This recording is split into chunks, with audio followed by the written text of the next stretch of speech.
महासागर न्यूज महाराष्ट्रात हमला म्हणजे इन्फ्रामॅन म्हणून जाहिराती बघितल्या आम्ही, क्रेडिट वॉर आम्ही बघितली. ज्यावेळी हा रस्ता झाला, सुरुवात झाली, त्याच्यावरचा क्रेडिट वॉर अख्ख्या महाराष्ट्राने बघितला.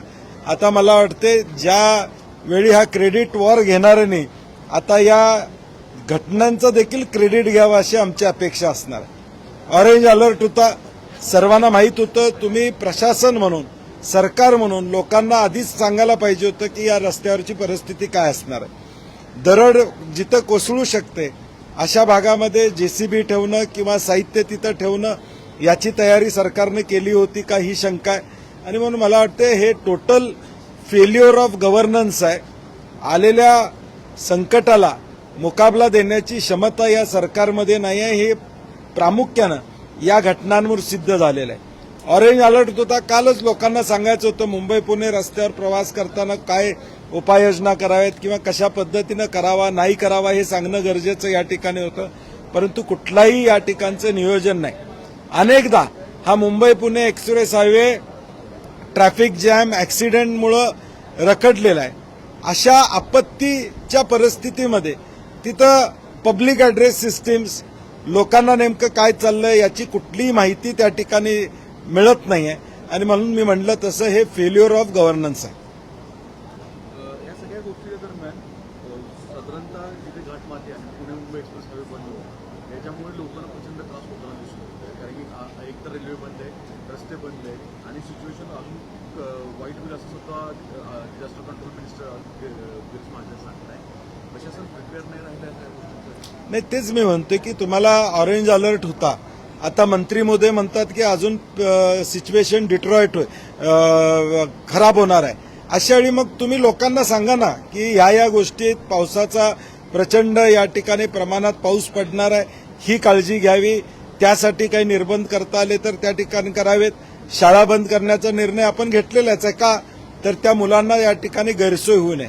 तशाच पद्धतीनं तुम्ही ताबडतोब या ठिकाणी रिअल टाईममध्ये काही गोष्टी सरकारनं लोकांच्यापर्यंत पोहोचवणं गरजेचं आहे. त्या दुर्दैवानं या ठिकाणी होताना दिसत नाही आहेत. आणि म्हणून मी म्हटलं तसं फेल्युअर ऑफ गव्हर्नन्स आणि दुर्लक्षपणा, संवेदना संपलेलं सरकार आहे, संवेदनहीन सरकार आहे.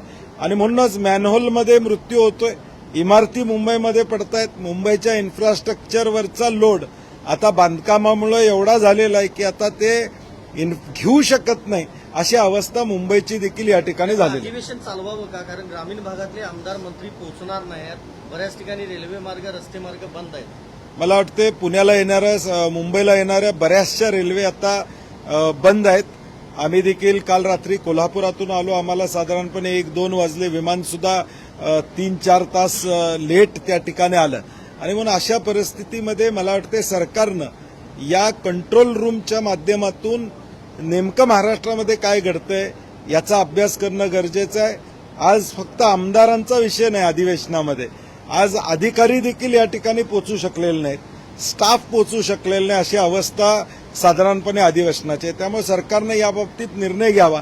परंतु निर्णय घेण्यापूर्वी आजचं बंद करायचा निर्णय घेणार असतील त्याच्या आधी किमान सरकारनं निवेदन करावं की तुमच्या उपाययोजना काय.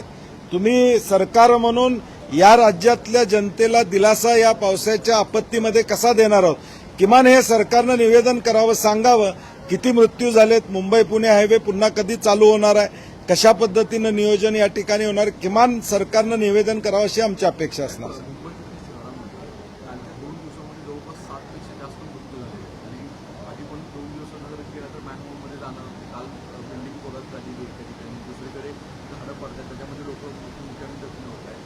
तर मुळात अशा पद्धतीने प्रशासनकडे कंट्रोल नाही राहिला, त्याच्यामुळे जे कामं अर्धवट राहिली का आणि आता या गोष्टी घडताना प्रायोरिटी आमदार फोडणे, खासदार फोडणे, नगरसेवक फोडणे ही प्रायोरिटी आहे. महाराष्ट्राचं हित किंवा महाराष्ट्राची जनता ही प्रायोरिटी नसल्यामुळं या सगळ्या गोष्टी घडतात. संभाजीनगरमध्ये एमपीएससीचा मोर्चा आहे, त्याबद्दल गेल्या महिन्यापासून एमपीएससीनं परीक्षा सीबीटी पद्धतीनं घेण्याचा निर्णय घेतला. त्याचा विरोध आम्ही सगळेजणच करतोय. सभागृहामध्ये देखील आम्ही विरोध केला. आता एमपीएससीचा मोर्चा छत्रपती संभाजीनगरमध्ये मोठ्या प्रमाणात सर्व पक्षाच्या वतीनं सर्व घटकांच्या वतीनं या ठिकाणी केला जातो। मुळात ज्या चौकामध्ये परवानगी मिळायला पाहिजे होती सरकारनं तिथं परवानगी न देण्याचं धोरण त्या ठिकाणी स्वीकारलं, म्हणजे सरकारला धास्ती आहे। मुद्दा योग्य आहे याची जाणीव असल्यामुळे सरकारला धास्ती आहे। मोठ्या संख्येनं जे एमपीएससी धारक विद्यार्थी आज रस्त्यावर उतरत असतील, जे सरकारमधलं करिअर करण्याच्या उद्देशानं अभ्यास करतायत, त्यांच्यावर हा अन्याय आहे आणि म्हणून सरकारनं अजून फेरविचार या सीबीटीचा करावा अशी आमची अपेक्षा आहे। सर, बारिश हो रही है कई दिनों से मुंबई में, कहीं मैनहोल गिरने से, पेड़ गिरने से, बिल्डिंग गिरने से लोग मर रहे हैं। इंफ्रास्ट्रक्चर को लेकर सवाल उठाया जा रहा है, जिस तरह से मिसिंग लिंक का हुआ, कहा जा रहा है कि जो इंफ्रा मैन था वो डिजास्टर मैन हो गया, आप लोगों की तरफ से कहा जा रहा है। नहीं, हम वही कह रहे हैं कि जब कोई प्रोजेक्ट का उद्घाटन होता है तो दो तीनों पार्टियों में एक लड़ाई शुरू होती है। इसके पीछे हम हैं, इंफ्रामैन हम हैं। तो अभी मैं वही पार्टीज को कहना चाहता हूं, अभी बताइए ये इंफ्रामैन किस इंफ्रामैन की जिम्मेदारी आज है?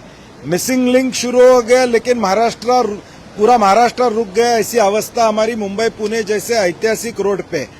तो इनकी प्रायोरिटी इंफ्रास्ट्रक्चर पे नहीं है, इनकी प्रायोरिटी विधायकों को तोड़ना, एमपीज को तोड़ना, कारपोरेटर्स को तोड़ना, इनकी प्रायोरिटी महाराष्ट्र की जनता और महाराष्ट्र इनकी प्रायोरिटी नहीं है। यही इस सब घटनाओं से सिद्ध होता है। पेड़ गिर रहे हैं और काफी लोग 3-4 दिन 12 के आसपास मर गए हैं पेड़ गिरने से, मैनहोल से। नहीं, ये गवर्नेंस फेल्योर है। बारिश मुंबई के लिए नई नहीं है। मुंबई और महाराष्ट्र हर साल बारिश आती है, ऑरेंज अलर्ट्स आते हैं। जब आपको आईएमडी बताती है कि इतनी बारिश होने वाली, तो आपने उसके लिए क्या पर्याय उपाय योजनाएं किए, इसके लिए आपने क्या क्या जिम्मेदारी ली? मुंबई म्युनिसिपल कॉर्पोरेशन हो या गवर्नमेंट हो, उन्होंने कुछ जिम्मेदारी नहीं ली है। This is failure of governance. Sir, अभी असेंबली में भी देखा जा रहा है कि स्टाफ नहीं आया है, रेलवे रुकी हुई है, बारिश का पानी भर चुका है। नहीं, मुंबई काफी हद तक लोकल ट्रेन्स पे इसका परिणाम हुआ है। आज विधायक भी कितने आएंगे इसके ऊपर साशंकता है, और आज लोग भी स्टाफ कितने आएंगे इसके ऊपर साशंकता है।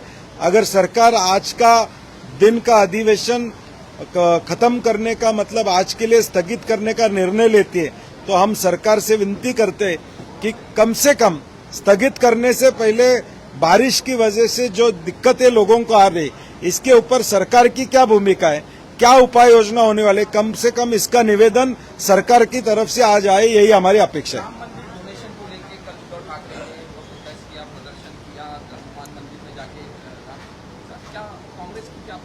नहीं, कांग्रेस ने तो ये मुद्दा उठाया हुआ है। राम के नाम पे जो हुआ है उसका निषेध तो हमने किया है, लेकिन भाजपा के लोग आके खुल के आज कुछ बात नहीं कर रहे। आज जो उन्होंने फेसबुक, ट्विटर, इंस्टाग्राम पे 2-3 साल से जो ट्वीट्स किए, फेसबुक, इंस्टाग्राम पे पोस्ट किए, मुझे उनको पूछना है कि आज आपके ट्वीट्स और फेसबुक के पोस्ट क्यों हमको नहीं दिखाई दे रहे? आज जो घटना घड़ी हुई है उसके ऊपर आप बोल क्यों नहीं रहे? जो गलत घटना हुई है उसके ऊपर कम से कम बात कीजिए, उसका निषेध कीजिए। हम तो निषेध करेंगे क्योंकि राम के नाम पे आपने पूरे देश में चंदा इकट्ठा किया, और आज जो परिस्थिति है वही मंदिर लूटने का काम वहां के ट्रस्टीज और वहां के लोग कर रहे हैं, और वो भाजपा से निगड़ित है। ये पूरा सत्य पूरी दुनिया और पूरा देश और देश के लोग जानते हैं।